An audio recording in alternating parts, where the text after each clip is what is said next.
အရန်ကောင်းတဲ့သတင်းပဲသတင်းကောင်းပါတခင်လိုကန်းဘလို့လို့သတင်းကောင်းဖြစ်ရတာလဲသူမကအရန်အားကောင်းတယ်သူမကနောက်တန်းမှာနေပြီးကုတ်ကဲနေတာကငါတို့အတွက်ပိုခက်ခဲစေတာမဟုတ်ဘူးလားစဉ်းစားကြည့်အပြင်လူတက်ရဲ့အဓိကတက်ကြီးကတောင်ဘက်ကိုဆင်းသွားပြီဆိုတော့ရွှေတကားခံတက်မှာကာကွယ်ရေးအင်အားအများကြီးညှော်နေသွားပြီဒါကအခွင့်အရေးကောင်းကြီးပဲလိုကန်းမင်းဆိုလိုတာကခေါင်းဆောင်ကိုဖမ်းလိုက်ရင်တက်တစ်ခုလုံးပြိုကွဲသွားမယ်လို့လားသူတို့ရဲ့တောင်ဘက်ဆင်းလာတဲ့တက်ကြီးနဲ့ထိတ်တိုက်ရင်ဆိုင်မဲ့စားငါကအထူးစစ်စင်ရေးတက်ကိုခေါ်ပြီးရွှေတကားခံတက်ထဲတိုက်ရိုက်ဝင်မယ်ပြီးတော့မဟာရဲ့ပူရောဟိတ်ကိုအသက်ရှင်လျက်ဖမ်းမယ်တခင်လိုကန်းဒါကအရန်အနေရများတယ်အဓိကတက်ကြီးထွက်သွားရင်တော့ရွှေတကားခံတက်ကိုအင်အားကြီးကြီးနဲ့ကာကွယ်ထားအောင်ပါပဲတခင်လိုကန်းဒီအစီအစဉ်သားမအောင်မြင်ရင်အထူးစစ်စင်ရေးတက်တစ်လုံးပျက်စီးသွားလိမ့်မယ်တခင်ကိုယ်တိုင်လည်းအသက်ရှင်ပြီးပြန်လာနိုင်မှာမဟုတ်ဘူးပြီးတော့မဟာရဲ့ပူရောဟိတ်ရဲ့စွမ်းအားကအလွန်ကြောက်စရာကောင်းတယ်လူတရာတဲ့ခေါ်သွားတာကတေတွင်းနဲ့ကိုပါတာရှောက်ဝင်တယ်လို့ပဲမင်းတို့ပြောတဲ့အနေရအားလုံးကိုငါသိတယ်ဒါပေမဲ့အထူးစစ်စင်ရေးတက်ကိုဘာကြောင့်ဖွဲ့ခဲ့တာလဲဆိုတာမေ့သွားပြီလားဒီလိုတာဝန်မျိုးအတွက်ပဲပြီးတော့အခုချိန်မှာဒါကငါတို့အတွက်အ ਨੇ ဆုံးကုန်ကြစည်နဲ့အထီရောက်ဆုံးနည်းလမ်းပဲဒါဆိုကျွန်တော်တို့ဘာလုပ်ပေးရမလဲငါထွက်သွားတဲ့အချိန်မြောက်ပိုင်းနယ်စပ်ကာကွယ်ရေးကိုမင်းတို့တာဝန်ယူရမယ်ရက်အတော်ကြာလေ့ကျင့်ပြီးတဲ့နောက်မြောက်ပိုင်းနယ်စပ်ကကြင်ကြံသူ1000လုံးကအခြေခံစစ်နည်းပြူဟာတွေနဲ့တနက်အသုံးပြုပုံတွေကိုကျွမ်းကျင်သွားပြီး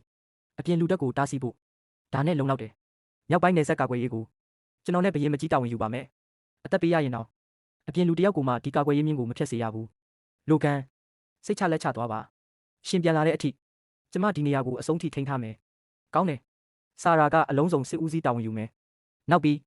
းနေဆက်ဆောက်တက်မှုကကူညီပေးမယ်ဝီလိုနဲ့လီယာကတက်ဖြန့်ချထားမယ်အသေးစိတ်အစီအစဉ်တွေကိုတည်ပြီးသားဂရစ်ဆန်မင်းငါနဲ့အတူရွှေတကားခံတက်ကိုလိုက်ခဲ့မယ်ပြီးတော့အမြင့်ဆုံးကောင်းကင်မှာပြန်တန်းနိုင်တဲ့အမြန်ဆုံးတက်နိုင်သမျှရန်သူမမြင်နိုင်တဲ့ပြန်တန်းရင်တစင်းလဲလိုတယ်တခင်လိုကန်ဒါကကျွန်တော်အရင်ပြောခဲ့တဲ့ရှေးဟောင်းပြန်တန်းရင်တိမ်ထိုးဖောက်ရင်ပါအရင်ကကျွန်တော်ကိုယ်ပိုင်ရင်ဖြစ်ခဲ့တာပါဒန္နာရီရရှေးခေတ်လက်နက်ပညာရှင်ကြီးတယောက်ကဖန်တီးခဲ့တာလို့ဆိုကြတယ်အမြန်နှုန်းကအလွန်မြန်တယ်တနေ့အတွင်းမိုင်းထောင်ပေါင်းများစွာကိုအလွယ်တကူပြန်တန်းနိုင်တယ်ပြီးတော့ကိုပြောက်အစီရင်လဲတက်ဆင်ထားလို့အမြင့်ဆုံးကောင်းကင်မှာပြန်နေတဲ့အချိန်ဘယ်သူမှမမြင်နိုင်တဲ့လောက်ပဲဝါတကယ်လက်ရကောင်းပဲဒီဒီဇိုင်းကိုကြည့်ုံနဲ့အစင်းမြင့်လက်ရဆိုတာသိတာတယ်ငါအရင်မြင်ဘူးတဲ့ပြန်တန်းရင်တွေအားလုံးထက်အများကြီးတာတယ်ဒီလိုဒန္နာရီဝင်ပြန်တန်းရင်မျိုးကဒန္နာရီဝင်ပိုင်ရှင်နဲ့ပဲထိုက်တန်တယ်တိမ်ထိုးဖောက်ရင်ရဲ့အစွမ်းအစအပြည့်ကိုတခင်လိုကန်ရဲ့လက်ထဲမှာပဲအပြည့်အဝထုတ်ဖော်နိုင်မှာပါအချိန်မဖြုံးတော့ဘူးပြန်တန်းရင်အစင်သစ်ဖြစ်ပြီဆိုတော့အခုချက်ချင်းထွက်မယ်ဂရစ်ဆန်အထူးစစ်စင်ရေးတက်ကိုတွားစုလိုက်ညီအကိုတို့တတိတခင်လိုကန်ရှစ်စစ်သားတွေကတကယ်ကိုလက်နက်အပြည့်အစုံတက်ဆင်ထားတာပဲအခုလေးတင်သတင်းရတယ်အပြင်လူတက်ကစစ်ကူတွေရောက်လာပြီပြီးတော့အပြင်လူတက်ကြီးကတောင်ဘက်ကိုအင်အားပြည့်နဲ့ထပ်မံချီတက်လာနေတယ်ဒါကြောင့်ဒီနေ့မင်းတို့ကိုအကြီးမားဆုံးစစ်စင်ရေးတစ်ခုစီခေါ်သွားမယ်ခေါင်းဆောင်ကိုဖမ်းလိုက်ရင်တက်တစ်ခုလုံးပြိုကွဲသွားမယ်ငါတို့ရဲ့တာဝန်ကအဝေးထိုးဖောက်စစ်စင်ရေးလုပ်ပြီးရွှေတကားခံတက်ထဲတိတ်တဆိတ်ဝင်မယ်မဟာရဲ့ပူရောဟိတ်ကိုအသက်ရှင်လျက်ဖမ်းမယ်ပြီးရင်အပြင်လူတက်ကိုနောက်ဆုတ်အောင်အတင်းလုပ်မယ်မဟာရဲ့ပူရောဟိတ်ကိုဖမ်းမယ်ဟုတ်လားပြီးတော့အသက်ရှင်လျက်တယ်လားငါတို့လူတရာတဲ့နဲ့လားတခင်လိုကန်တကယ်ပြောနေတာလားမင်းတို့တွေကတချို့ကဒီတာဝန်ကိုမဖြစ်နိုင်ဘူးလို့ထင်နေမှန်းငါသိတယ်ဒါပေမဲ့မင်းတို့အထူးစစ်စင်ရေးတက်ထဲဝင်လာတဲ့နေ့ကတည်းကမဖြစ်နိုင်တာကိုဖြစ်အောင်လုပ်ဖို့ကန်ကြမာကတတ်မှတ်ပြီးသားပဲမြောက်ပိုင်းနယ်စပ်ရဲ့လုံခြုံရေးအရှိဒေသရဲ့ဂုံတိတ်ခါနောက်ွယ်မှာရှိတဲ့တန်ပေါင်းများစွာသောပြည်သူတွေရဲ့အသက်အားလုံးကမင်းတို့ရဲ့ပခုံးပေါ်မှာရှိနေတယ်နောက်ဆုံးတစ်ခေါက်မေးမယ်ထွက်ချင်တဲ့သူရှိလားအခုထွက်သွားရင်လည်းရှက်စရာမဟုတ်ဘူးမင်းတို့ကမြောက်ပိုင်းနယ်စပ်ကိုကာကွယ်ခဲ့တဲ့ဂုံတိတ်ခါရှိတဲ့စစ်တီတွေပဲဘယ်သူရှိလဲကျွန်တော်တို့ကတခင်လိုကန်ရဲ့အမိန့်ကိုတန်တရားမရှိပဲလိုက်နာမယ်ဘယ်နေရာကိုတိုက်ခိုင်းရင်အဲ့ဒီနေရာကိုတိုက်မယ်အပြင်လူတွေဆိုတာစက်ကူကြားတွေပဲအရှိဒေတာကိုချင်းချောက်ရဲရင်ဘလောက်ဝေးဝေးရှိနေပါစေချက်စည်းခံရမှာပဲအရန်ကောင်းတယ်တက်အားလုံးလက်နက်ပစ္စည်းတွေကိုနောက်ဆုံးအကြိမ်စစ်ဆေးကြရင်ပေါ်တက်ဖို့အစင်သစ်လို့ဒီစစ်စင်ရေးမှာတတိထားပါရှင့်ကိုကျမမဆုံးရှုံးချင်ဘူးအိုးငါ့ကိုစိတ်ပူနေတာလား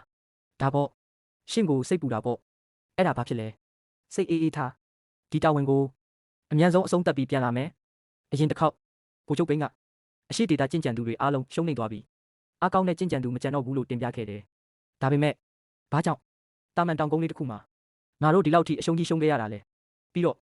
မော်ကြီးလုံးထဲမှာအဲ့ဒီမရှင်းလင်းတဲ့စွမ်းအားတွေနဲ့ရှုပ်ထွေးတဲ့မြင်ကွင်းတွေဘာကြောင့်စက်တိုက်ပေါ်နေတာလဲအရှင်မင်းမြတ်အရင်ရှုံးနေမှုကဗိုလ်ချုပ်ပိန်းအလွန်အကျွံရှေ့တိုးခဲ့လို့ဖြစ်နိုင်ပါတယ်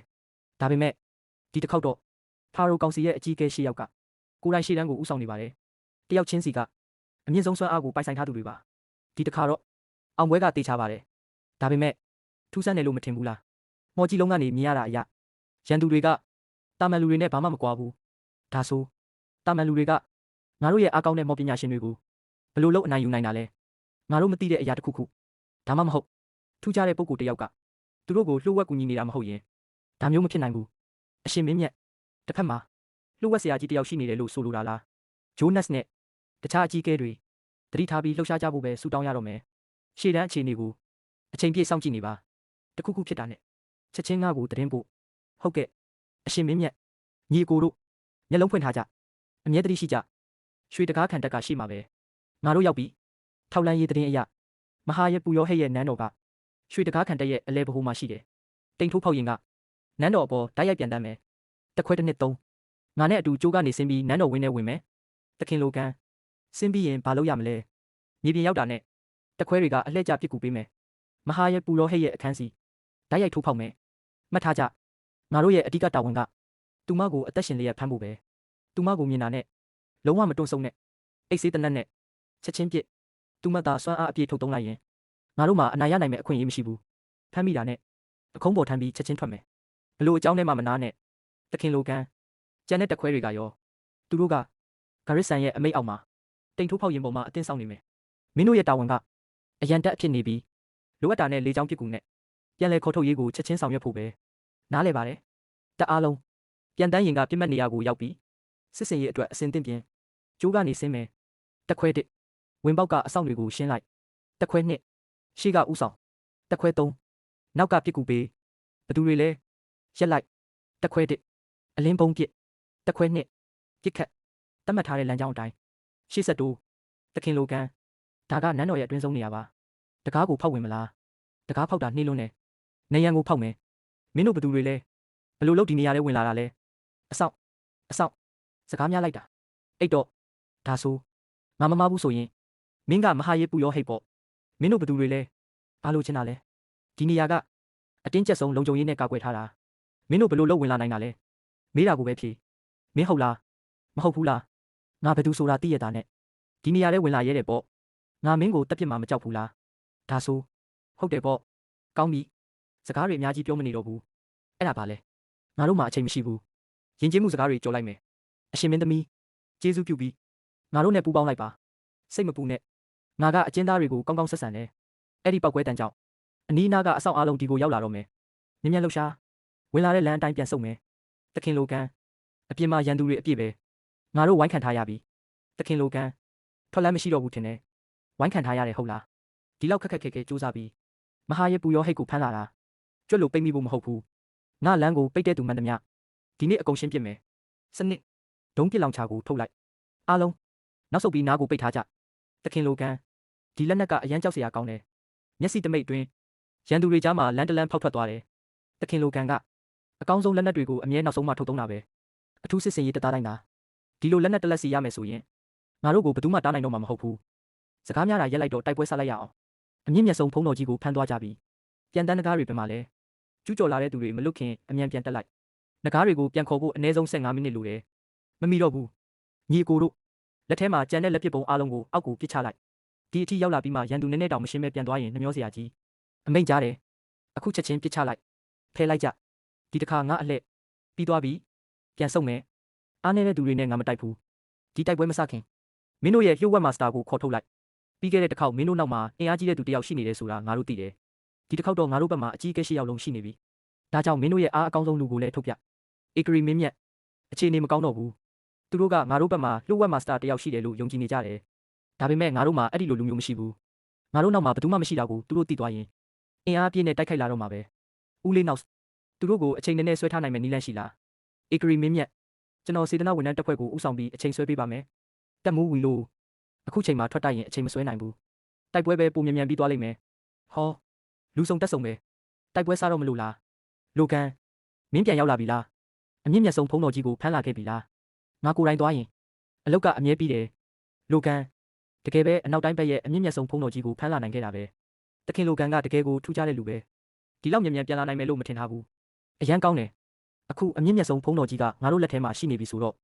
အနောက်တိုင်းတပ်တွေလည်းမစင်မချင်းမတိုက်ရဲတော့ဘူးအမြင့်မြတ်ဆုံးဖုံးတော်ကြီးစီကထွက်လာတဲ့အရှိန်အဝါကအရန်ကြီးမားတယ်မဟာယာနအထွတ်ထိပ်အစဉ်ကျင့်ကြံသူတောင်သူ့ကိုရှင်းနိုင်မှာမဟုတ်ဘူး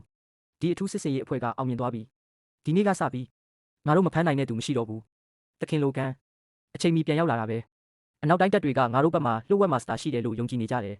အဲ့ဒီမာစတာကိုထွက်လာခိုင်းပြီးစိန်ခေါ်နေတာကျွန်တော်နဲ့ဧကရီမင်းမြတ်လည်းဘာပြန်ပြောရမှန်းမသိဖြစ်နေကြတာ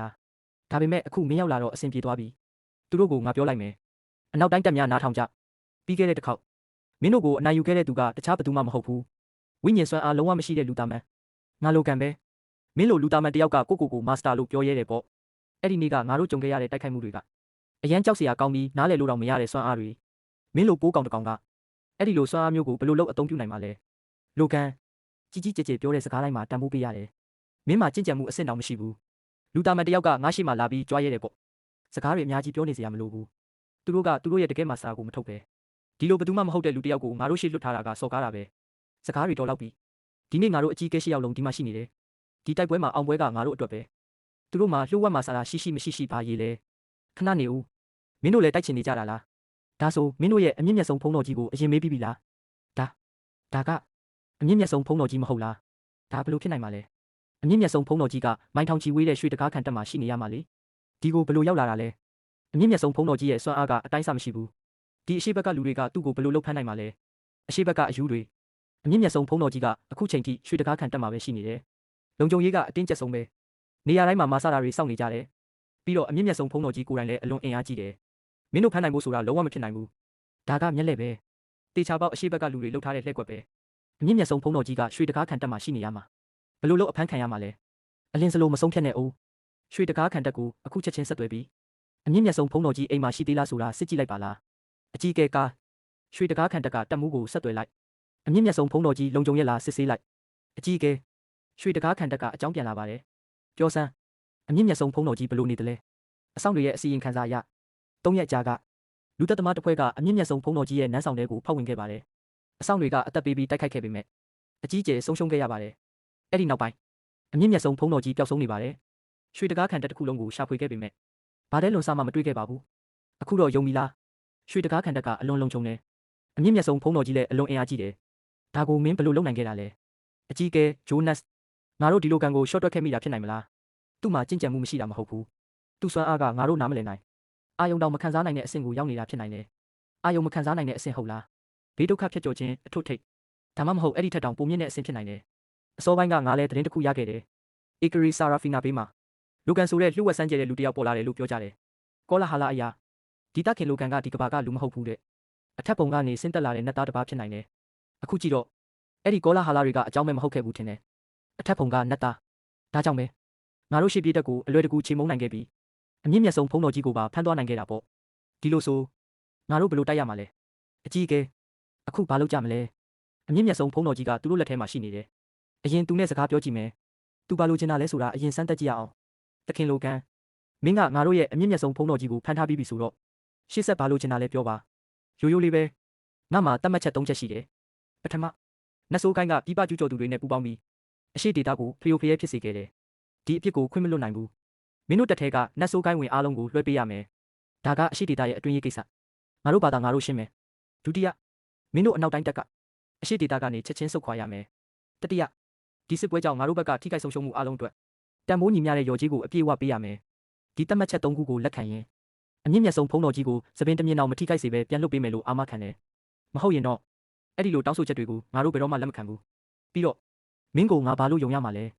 ငါသဘောတူလိုက်ရင်တော့မင်းတကယ်ပြန်လွတ်ပေးမယ်ဆိုတာဘယ်လိုယုံရမှာလဲဒါဆိုလဲသဘောမတူနဲ့လေငါအတွက်ပြဿနာမရှိဘူးမင်းတို့သဘောတူတဲ့အထိအမြင့်မြတ်ဆုံးဖုံးတော်ကြီးကိုငါမပြန်လွတ်ဘူးအကြီးကဲဂျိုးနတ်ဗိုလ်ချုပ်ပိန်သူ့လက်ကွက်ထဲမဝင်ကြနဲ့ဒါကလိုကန်ရဲ့အချိန်ဆွဲနည်းပြူဟာပဲသူ့အယောင်ဆောင်နေတာတေချာစဉ်းစားကြည့်သူသားတကယ်ထက်ပုံကနတ်သားဖြစ်ပြီးအကြီးကဲအားလုံးကိုလွယ်လွယ်ကူကူအနိုင်ယူနိုင်တဲ့စွမ်းအားရှိရင်ဘာလို့အန်ရကြီးတာကိုစွန့်စားပြီး